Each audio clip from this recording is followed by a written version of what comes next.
Hello guys, আজ 10 October 2025 রোজ শুক্রবার। আমি একটা বিশেষ কাজে আজ ভাইরবাগ কৃষ্ণাদিয়া নামক একটি গ্রামে গিয়েছিলাম, যেটি মকসুদপুর উপজেলার গোপালগঞ্জ জেলায় অবস্থিত।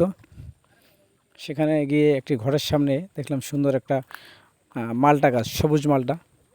ওটা খুব সুন্দরভাবে ধরে আছে গাছে। আমি মালটা গাছটা দেখে ভিডিও করার লোভ সামলাতে পারলাম না।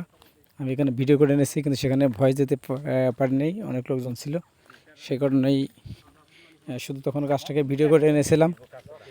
অনেক মালটা ধরেছে গাছে এবং সুন্দরভাবে ছোট্ট একটা বাড়িতে, একটা বাগানের মতো বাগান বাড়ি, চারিদিকে ঝোপঝাড়, তার ভিতরে একটা ঘর এবং সেখানে ছোট্ট একটা ঘরের সামনে ছোট্ট একটা মালটা গাছ।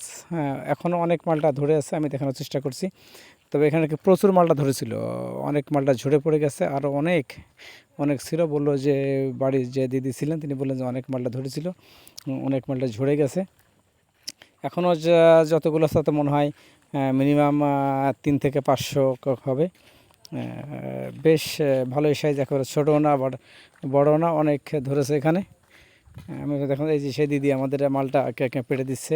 আমরা নিব না, তারপরে জোর করে বলে যে না দাদা নিয়ে যান। 4টে মালটা আমাদের ছিঁড়ে দিয়েছে গাছ থেকে, একে তরতাজা মালটা।